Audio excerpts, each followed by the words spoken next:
Fala pessoal, tudo bem? Aqui é Ricardo Santos em mais um episódio do podcast Empreconte Insider. E hoje é um convidado aqui diretamente de Recife, um cara fora da curva também, assim como todos os membros da comunidade.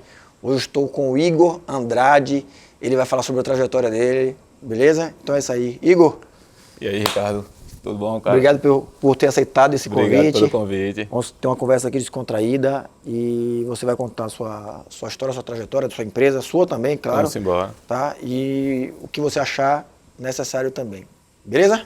Antes, só me apresentar, para quem ainda não me conhece, sou Igor Andrade, aqui do Recife. Hoje eu estou à frente da Major Contabilidade e Consultoria, sou sócio-gerente ali e a gente tende no mercado ter esse aspecto de contabilidade consultiva, mas também uma consultoria em controladoria para poder abranger aspectos que a assessoria contábil em si não consegue alcançar por si só. Beleza. Já começa emendando aí essa sua trajetória dentro da contabilidade até chegar no seu vínculo com a Major. Vamos lá. É aquele segredo que não é mais segredo, né? Que a gente conversou lá na palestra em São Paulo. Quando os meus pais e boa parte da minha família já são contadores desde sempre. E eu meio que cresci nesse universo e por ver, vamos dizer assim, o sacrifício deles em representar algum valor e trazer, de fato, algo de diferencial para o cliente e não ser reconhecido, eu nunca quis ser contador. Porque eu via que, não valia a pena ter tanto esforço e, no final das contas, não ter o reconhecimento que seria devido pelo cliente deles. Então, apesar de, ser pequenininho ali, estar no meio, na época de folha de fechamento de folha de pagamento, o bocado de LX300 funcionando, tal, etc., aquele barulho danado. Eu nunca quis ter aquilo para minha vida profissional. E aí eu meio que fui crescendo, minha mãe me botava para lançar nota, vez ou outra, porque a gente tinha digitação muito rápido, tanto eu quanto meu irmão, mas nunca tinha aquela obrigação de fato, seguir com aquilo. E aí eu fui vivendo naquilo, até que quando eu fiz o vestibular, eu precisava passar em algum curso, porque meus pais falaram o seguinte: olha, a gente conseguiu sustentar o teu estudo até aqui, o ensino médio. Daqui para frente a gente não consegue pagar a universidade, então minha obrigação contigo está cumprida.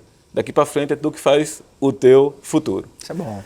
Sendo assim, eu precisava passar em algum curso e eu não queria fazer contabilidade. Mas como acho que a grande maioria do pessoal de 16 anos não sabia bem o que queria da vida. Uhum.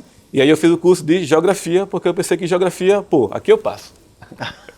Cheguei lá, comecei a estudar geografia e me apaixonei pelo curso, de verdade mesmo. Eu fazia geografia bacharelado e estava seguindo para poder fazer um intercâmbio com a Alemanha, ia para lá estudar, fazer uma graduação sanduíche, onde ia ter o diploma tanto da UFPE, como também da Universidade da Alemanha. O nome do programa na época era Unibrau, e aí a Universidade Federal entrou em greve. Uhum.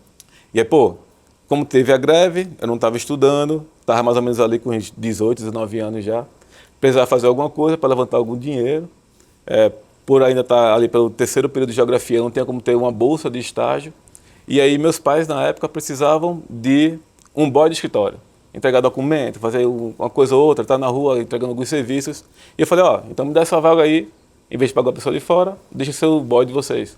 E comecei a pegar 7 ônibus por dia, 8 ônibus por dia. Eu comecei a conhecer junta comercial, caixa econômica, prefeitura, Receita Federal, Cefaz, etc. E aí, quando o curso de geografia voltou às aulas, que eu comecei a frequentar a faculdade novamente, eu vi que, apesar de eu ter gostado muito daquilo, há mais ou menos 1 ano e meio atrás, quando começou a greve, aquilo não fazia mais parte da minha vida. Caramba. E eu meio que fiquei perdido de novo. Estava mais ou menos num período de inscrição do Enem, e eu falei, vou fazer vestibular novamente.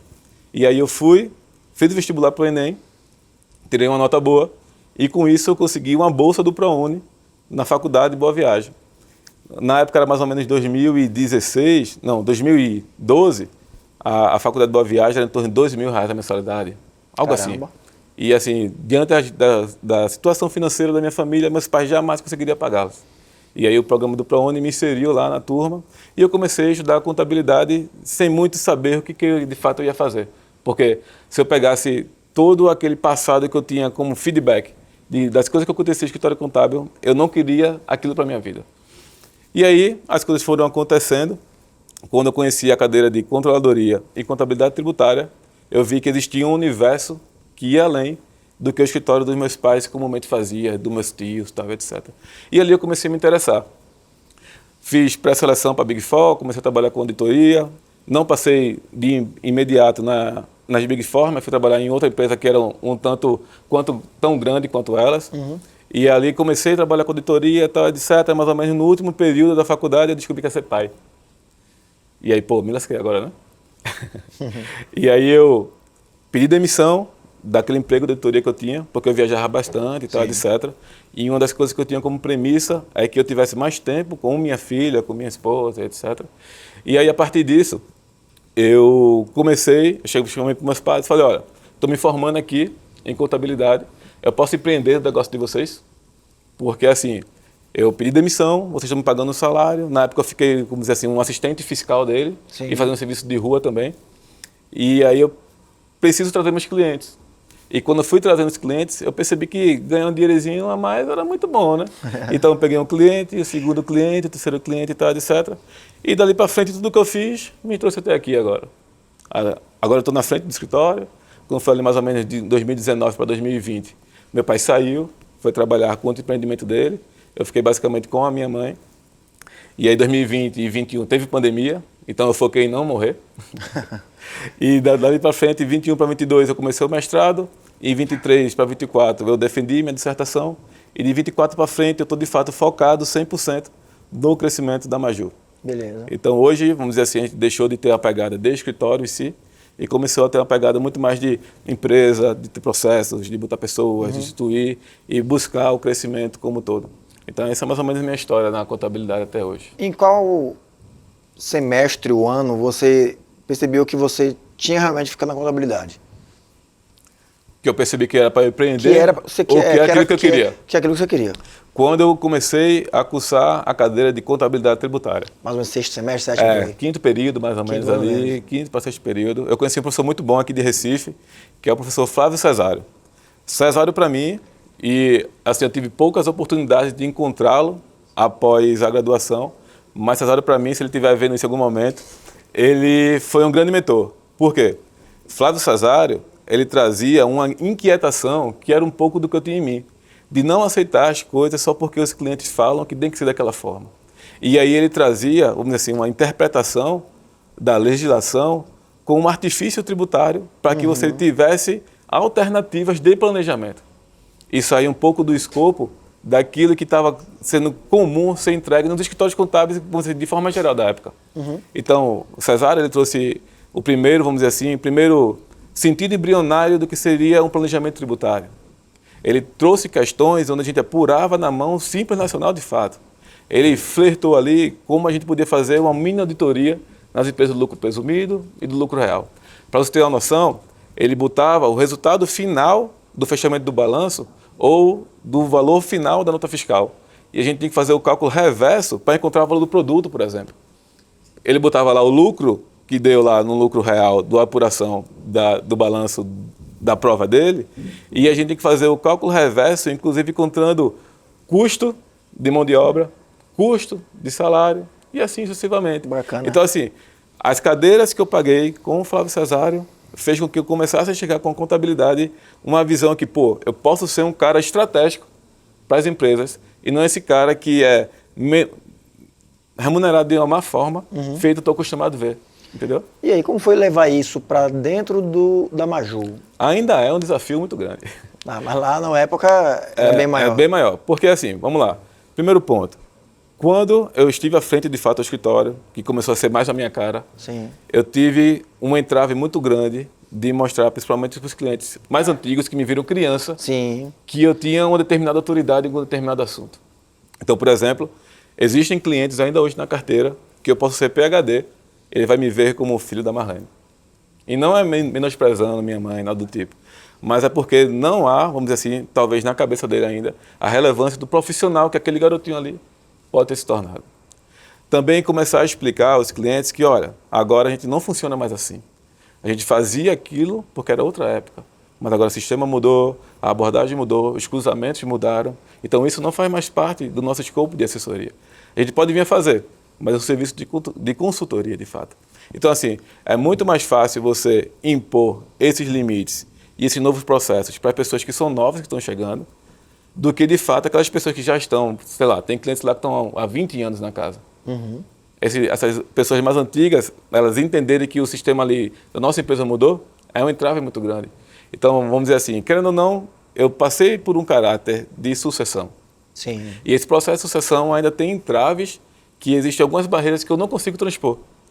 Porque existe, vamos dizer assim, esse fator impeditivo de pessoas que me viram como criança, que ainda não aceitam ou tipo, não conseguem entender que, primeiro, que as coisas do processo empresarial do Brasil mudou.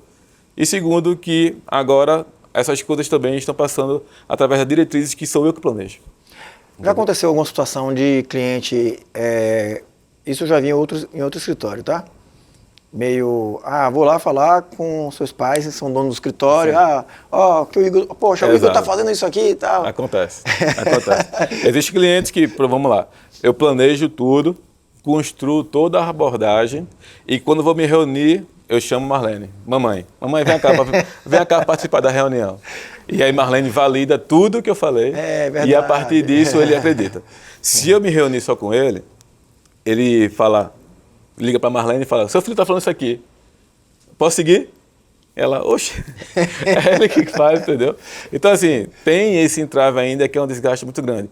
Hoje é muito menos. Já passei, como há 10 anos atrás, é muito mais difícil. Mas hoje ainda acontece. E o nome entendeu? Maju? Conta aí a origem.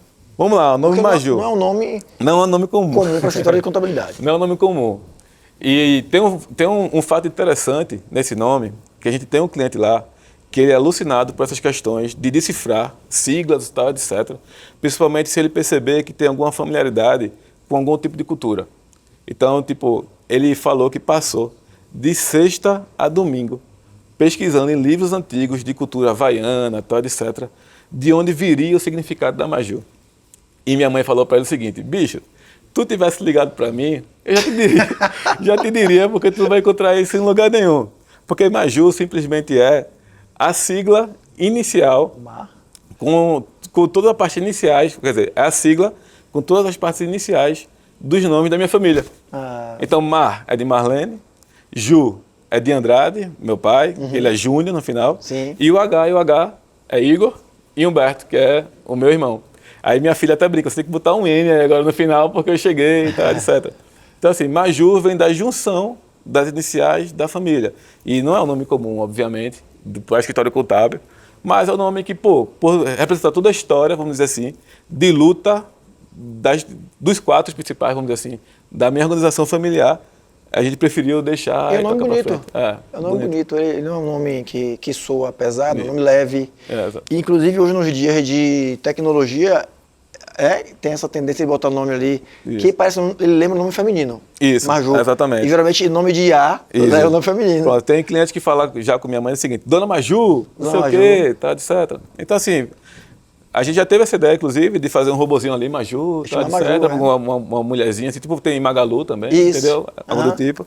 E é algo que a gente não pretende mudar. Eu sei que, às vezes, a compreensão talvez seja difícil, principalmente a parte escrita, e tal, mas é algo que a gente, tipo, tá de boa, tá tranquilo. Tá de boa. Tem o Juliano, por exemplo, o Juliano brinca muito com a minha cara, que nome feio danado, menino, deixa esse negócio aí. Juliano falou de nome feio. Mas mudou.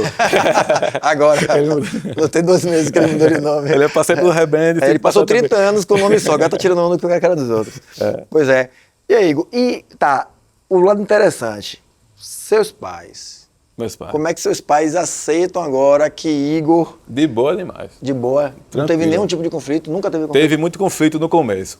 Principalmente quando eu comecei a ver essa parte de planejamento tributário. Porque assim, a minha área de paixão é o tributário. Eu gosto bastante. É algo que eu sinto de fato prazer em estudar. E aí quando eu vi que eles pegavam na época a memória, né? A memória das notas fiscais, tal, etc. Para você ter noção, a gente não tinha pistola para bipar a nota. A gente lançava na mão as notas, tal, etc. Então, assim, como eles pegavam aquela quantidade de documentos de forma bruta e não lapidavam, simplesmente lançavam, apuravam imposto, entregavam, etc. Quando eu comecei a falar, olha, mas tem aqui cerveja, por exemplo, tem piscofins monofásico, o ICMS-ST, Então, não vamos só se atentar ao CFOP 5405, vamos se assentar ao CST do PIS e COFINS, que deveria ser 04, tá como 01. Então, vamos falar com o cliente e tal. Você é louco de mexer nisso, não sei o quê, bababá, babá. Aí, pô, tem alguns produtos aqui que a gente consegue se aproveitar, que a gente vai pagar menos imposto, a gente consegue olhar para trás e recuperar, mas vai mexer com fisco, não sei o quê, não vamos fazer. Até que um desses clientes, que é uma rede de franquia de restaurantes, passou por um trabalho de recuperação tributária, onde o advogado conseguiu recuperar não só da nossa empresa, mas do Brasil todo, justamente os itens que eu falava que dava para se aproveitar de crédito, que tinha possibilidades, tal, etc. Então eu falei, ó, tá vendo? O quanto de possibilidades, de oportunidade nacional a gente perdeu, porque teve medo apenas de mudar isso aqui. Então é isso que eu estou estudando para que a gente possa vir a mudar aqui de abordagem da nossa empresa. Aí esse cliente fez o trabalho. Esse cliente fez o trabalho, a gente só reprocessou algumas coisas, o advogado ganhou todo o honorário de toda a franquia e eles viram que eu estava com razão. Trabalho administrativo, né? Exatamente. E aí qual foi o lado bom? Esse serviço abriu portas para que a gente visse oportunidades dentro da empresa da gente de coisas que estavam acontecendo, mas não por erro, vamos dizer assim, de processamento nosso, mas erro de classificação do cliente. Sim. Então, a partir disso, a gente conseguiu vender, por exemplo, uma parametrização de todos os produtos para um supermercado. Isso foi mais ou menos ali 2018, a gente ganhou em média R$15 mil. Até então a receita era assessoria somente. Só assessoria. E aí eu comecei, aí sobrava para mim, a mulher ficava para trabalhar dobrado. Vender e entregar. Mas eu comecei a ver a oportunidade de entregar, atualizar, por exemplo. Tem um mercadinho lá que ele vendia um arroz com NCM de cerveja e vice-versa. Entendeu? Porque as pessoas que cadastravam de toda forma. Então, a partir do momento que eu fui, logicamente, mostrando as coisas novas e mostrando o resultado, eles foram me dando mais espaço para que eu pudesse ir entrar. Essa venda de 2018 foi você que fez, do serviço? Foi, de 2018. E aí, como é que eles receberam aquela... Caramba, Igor conseguiu essa venda, esse serviço. Danou-se, é possível fazer isso. Entendeu? Que legal, É possível fazer isso. E ali daqui para frente, como eu fui mostrando o resultado, ó, as coisas não estão funcionando assim, o mercado não trabalha mais desse jeito, o escritório contábil está deixando de ser tradicional dessa forma, vamos fazer essa parte aqui, vamos contratar analista, porque basicamente era só o processador ali, o assistente, e acabou. Não, precisa de analista, precisa de pessoas, vamos fazer um site, vamos investir em marketing, deixa eu ir para evento. E aí eles foram me dando mais abordagem. Que bom que eles também te deram essa liberdade, né, foram chegando mais clientes e as coisas foram andando. Porque assim, comumente, como é que acontece hoje no Brasil? Hoje não, mas principalmente antigamente. Você era um contador que tinha ali uma expertise, pegava alguns clientezinhos, mas você não via o seu negócio como uma empresa. Aquilo basicamente era seu salário. Então isso ainda acontece hoje, mas acontece em menor porte. Mas antigamente era muito presente. Tinha um contador, tinha alguns assistentes ali, o contador pagava muito mal aos assistentes, pagava muito mais tecnologia, etc, era tudo muito manual, e o que sobrava para ele era o salário dele. Então, quando eu comecei a assumir a Maju, o que se entrava era salário dos meus pais. Como eu comecei a empreender e era quebrado, só tinha um salário mínimo, que era o meu salário, e eu precisava pagar aluguel, eu criei uma filha, os clientes que eu fui pegando, seguindo o mesmo modelo. Então, também viraram meu salário. Até quando chegou ali mais ou menos em 2020, ou 2019, que eu cheguei para ele e falei, ó, estou tirando um X, vocês já têm tirado de vocês. Se a gente quiser ir para outro nível, a gente precisa tratar isso aqui como uma empresa. E aí meu pai já tinha dado a possibilidade de sair, que ia ficar mais afastado, tá, etc. A partir daquilo, minha mãe falou, então beleza, então vou ficar aqui na parte do departamento pessoal e daqui para frente você vai tocando as coisas e a gente vai seguindo. E aí, todos os clientezinhos foi um trabalho de base, reverso, vamos dizer assim, né? Por exemplo, quem pagava os custos fixos era nós, do nosso bolso. E a gente foi deixando de pagar, foi chegando os clientes, deixando de pagar, até que a gente teve um aumento indireto, porque deixou de desembolsar para manter a estrutura. E aí a gente fez todo o custo fixo com os clientes que entraram. Aí os clientes deram a possibilidade de capitalizar e trazer mais funcionários, de trazer mais estrutura, de trazer mais tecnologia, até que a gente conseguisse formar, de fato, uma estrutura de empresa. Com pessoas, com processos, com tecnologia, com marketing, com tudo isso que a gente hoje tem, que é necessário para sair, vamos dizer assim, do escritório tradicional. Aí você virou diretor. É verdade, viu lá a placa, né? Me nomearam diretor. Nomearam diretor. Chega Fui lá. Eu visitei o escritório da Maju, aí tá lá, a sala do diretor tá lá, Igor. Lá, O cara é diretor. O cara subiu de vida mesmo. Bacana, Igor, história boa. E aí, pô, você é um cara que não queria ser contador, não sabia o que era, não sabia o que era, tinha uma referência dos seus pais, não queria aquilo pra você, vai parar em geografia. Que sorte a sua, viu, cara? Né, velho? Boa, bicho, misericórdia. Meu cara fazer geografia, meu irmão. Desculpa quem fez geografia, mas... É verdade. Pelo amor de Deus. É verdade. Desculpa, meu Igor. Não, mas eu entendo totalmente. Você vai fazer um concurso da prefeitura, cara, pra trabalhar 20 horas por semana lecionando. É mais ou menos isso. Não é não? Ou senão ia ser pesquisador, E fazer né? greve, O cientista, né? Tava no Embrapa, alguma coisa do tipo assim, pesquisando Se desse solo, muita sorte, né? Exatamente. Cabe quantos lá? Sei lá, velho. De quantos geógrafos vão ter? É difícil, não é fácil. É difícil, né? Mas se um cara inteligente, você ia chegar lá, com certeza. É bem aquilo que você falou, né, velho? Eu acho que contabilidade não é um curso que a pessoa escolhe de forma voluntária, velho. Escolhe não. Meio que ela vai acontecendo ali, quando você vê, você é atraído àquilo, sabe? Cara, olha que negócio impressionante, ó. Uma mensalidade de direito equivale a um curso de ciências contábeis. Agora eu tô falando a você. Pessoal, até parou até pra eu ver essa história aqui agora. Pode olhar, amigão. Vocês estão aqui. A mensalidade desculpa. Uma mensalidade de medicina equivale ao curso todo de contabilidade. Você paga 10 mil reais, 12, Sim. às vezes 15, tem faculdade de contabilidade de EAD, que é 100 reais por mês. Sim. Tá? O cara faz contabilidade, primeiro semestre, segundo semestre, já consegue estágio para ganhar sua bolsa ali em torno de 800 reais ou até mais, beleza? Terceiro semestre ele já começa um emprego ali de auxiliar, ganhando seu salário mínimo, um pouquinho mais, 2 mil reais. Começa a empreender, cara. Menos de 2 anos, basicamente, formado, ele já está tirando o salário, talvez, que um médico iniciando está ganhando. Exato. Né? Sei lá, ganhar 10 mil por mês. É luta. Né? É luta. E aí, empreendendo. Quando a galera descobrir que o curso não é medicina, é contabilidade... É verdade. A gente vai se ferrar. Porque hoje, contabilidade é o curso do cara pobre. O cara que nasceu numa família humilde, batalhando. Verdade. O cara faz contabilidade, cara. É. Vai mudar de vida. É porque, assim, numa divulgação, vamos dizer assim, para que os jovens vejam a contabilidade como uma alternativa de uma profissão que tem um leque enorme de atuação, existe ainda uma carência muito grande por parte das instituições mesmo, vamos dizer assim, responsáveis pelo manter a estrutura do curso de contábeis, para que possa divulgar que, pô, a gente não é aquele cara guarda-livro. É um curso muito mal apresentado. A gente é um personagem estratégico de qualquer, não é de uma ou outra, é de qualquer empresa. E todo mundo que vai sair do CLT vai empreender. Verdade. E de alguma forma, todo mundo, em algum momento, vai precisar de um contador.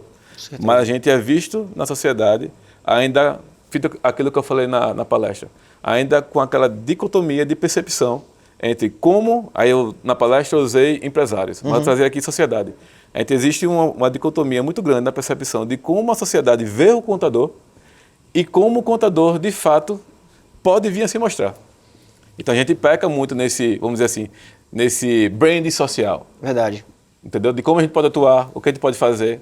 Muitas vezes a gente perde espaço para que outros profissionais estão desmerecendo de outras áreas, como administradores, economistas, etc., peguem um serviço de consultoria que a gente é muito mais capacitado para fazer, mas não mais capacitado em termos, vamos dizer assim, técnicos somente, mas também porque muitas vezes a gente possui todo o histórico do cliente. Então, por exemplo, eu tenho uma possibilidade de fazer um trabalho de gestão financeira para o cliente meu, onde já sei o quanto entra, o quanto sai, eu posso fazer através do custeio ABC, pelas notas fiscais dele, o que ele está consumindo, e o que ele está comprando, etc. Então, assim, por que a gente não se vende como isso? O que eu vejo, Igor, desde quando eu estou na área contábil, é que tem melhorado. Tem bastante. Tem melhorado bastante. Acho que o nosso passado não ajudou muito. Isso.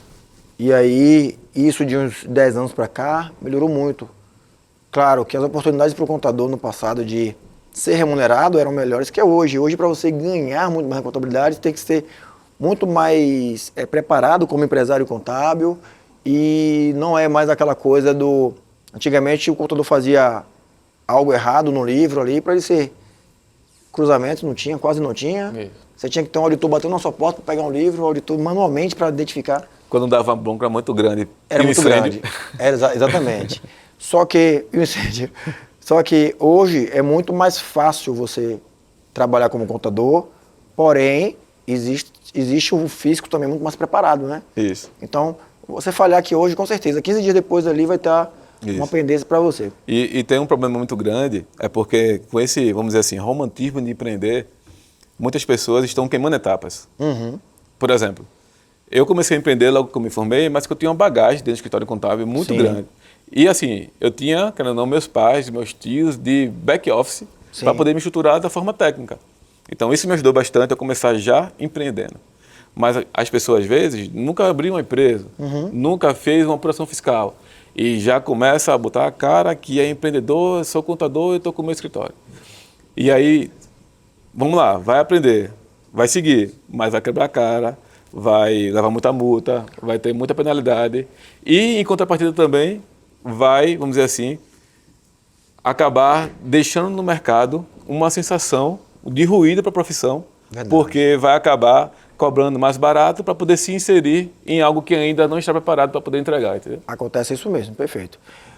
E aí, Igor, hoje Igor é também membro da comunidade Impreconte Insider, palestrou lá no Impreconte Bench, né? Em São Aceitei esse Paulo. desafio.